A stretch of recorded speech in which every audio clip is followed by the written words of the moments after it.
श्रीभ्यो नमः श्रीभ्या मंगलम भगवान वीरो मंगलम गौतम गुणे मंगलम कुंद कुंदादु जैन धर्मोस्तु मंगलम। बोले अनंत अनंत परम सिद्ध भगवान की जय। 1008 पदम प्रभु भगवान की जय। आचार्य गुरुदेव बृहस्पति महाराज की जय। अहिंसामय विश्व धर्म की जय। परम पूज्याचार्य गुरुवरी सद्गुरु सागर जी महाराज की जय। नमोस्तु। कर्म कर्म हिताबंधी जीवो जीव हितस्पृहा सौ सौ प्रभाव भूयस्ते पार्थम को वन वांछति। प्यारे बंधु, जैन सिद्धांत के महानाचार्य पूज्यपाद स्वामी जिन्होंने स्टोदिस ग्रंथ की रचना की और उसमें व्यक्ति के वास्तविक जीवन के सारे रहस्यों को उद्घाटित किया है। जीव अनादिकाल से संसार में परिभ्रमण कर रहा। कि सबसे हमको लगता है जैन सिद्धांत के सब शास्त्रों में सबसे छोटा शास्त्र मात्र 51 श्लोक जिसके अंदर हैं, उस ग्रंथ में लोग बोला करते हैं गागर में सागर भरने का काम किया।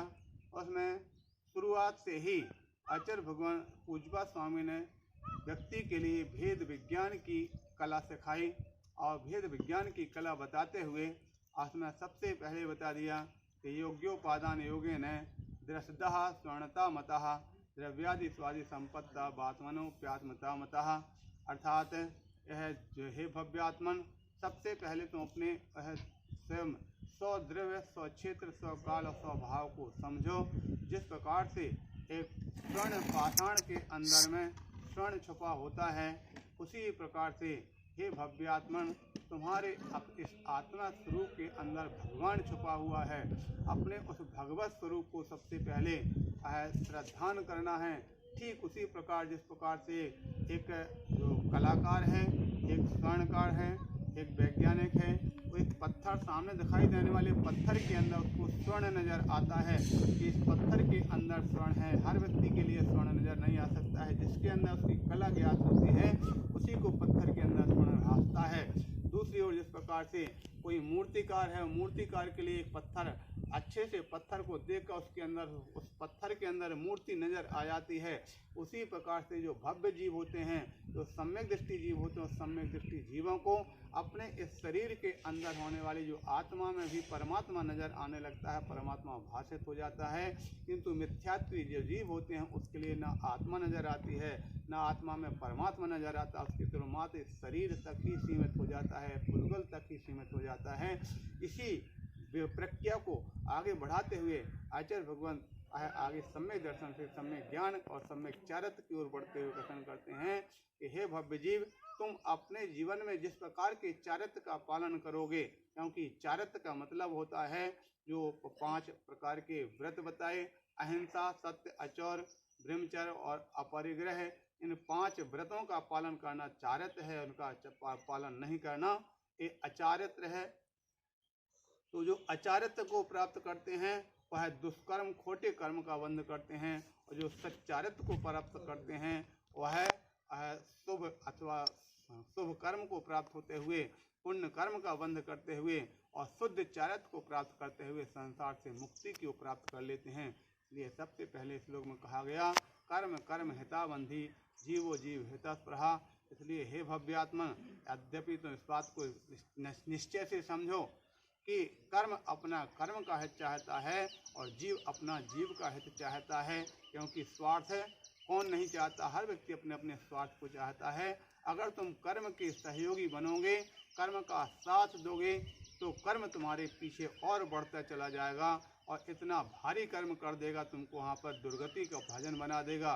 किंतु अगर तुम जीव का हित चाहते हो, आत्मा का हित चाहते हो, परमात्मा बनने की भावना चाहते हो, तो जीव का हित चाहने के लिए जीव की जो प्रक्रिया है, सच्चारित्र की जो प्रक्रिया है, सच्चारित्र की प्रक्रिया को पालन करोगे तो निश्चित रूप से आपके जो कर्म हैं वह कर्म की शक्ति क्षीण हो जाएगी, आत्मा की शक्ति प्रबल होगी और एक समय आएगा वह आत्मा की शक्ति प्रबल होकर के मुक्ति की मार्ग राह प्राप्त हो जाएगी।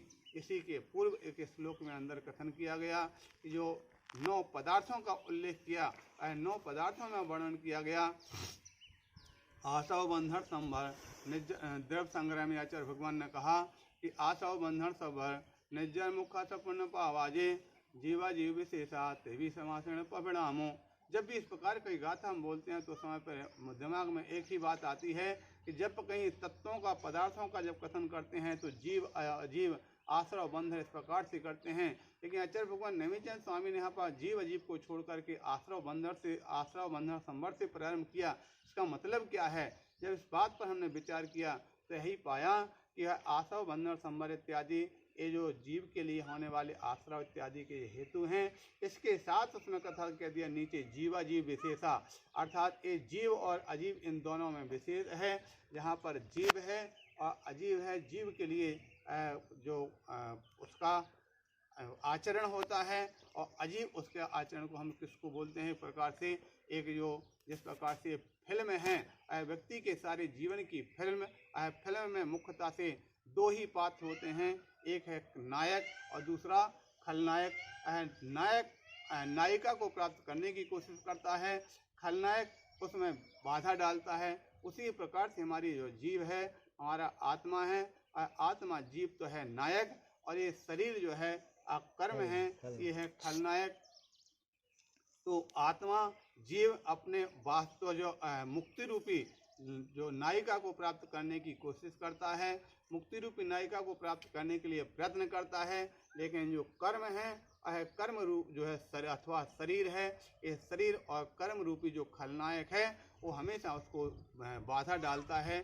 जब तक यह संसार चलता चला रहा अनादिकाल से और जब तक चलता रहेगा, जब तक कि खलनायक उस नायक के जो जीवन में खलल डालता रहेगा, किंतु जब जो नायक अपने आप में, जो जीव अपने आप में दृढ़ हो जाता है, अपने आप में स्थिर हो जाता है, ऐसा जो नायक खलनायक को परास्त करके और उस नायिका को प्राप्त कर लेता है और यह जीवन की संसार की फिल्म समाप्त होकर के मुक्ति श्री में आनंद विभोर होकर उसमें लीन हो जाता है। प्यारे बंधु, इसलिए आचार्य भगवान यहाँ कहते हैं, सचेत करते हुए कह रहे हैं कि कर्म में हमेशा तुम्हारे साथ लगा है और कर्म अपनी ओर आकर्षित करता है। अगर तुम कर्म के आकर्षित हो जाओगे तो तुम्हारी आत्मा और ज़्यादा नीचे की ओर दबती चली जाएगी। किंतु अगर तुमने अपनी आत्मा को श्रेष्ठ माना, आत्मा को तुमने अपना स्थान बल दिया, तो निश्चित रूप से संसार से मुक्ति की प्राप्ति हो जाएगी। ऐसा जानकर हम संसार से मुक्ति की ओर बढ़ें तो हमारा कल्याण होगा। हम अपने जीवन में उस लक्ष्य को प्राप्त कर सकेंगे जिस लक्ष्य को आज के पहले कभी पाया नहीं, हमने जिस लक्ष्य को प्राप्त किया। ऐसा जानकर हम भगवान की भक्ति आराधना करते हुए अपने जीवन में साधना की ओर बढ़ें, यही हमारे जीवन का लक्ष्य हो। बोले 1008 पदम प्रभु भगवान की। परम पूज्य आचार्य विशेष सागर महाराज की जय।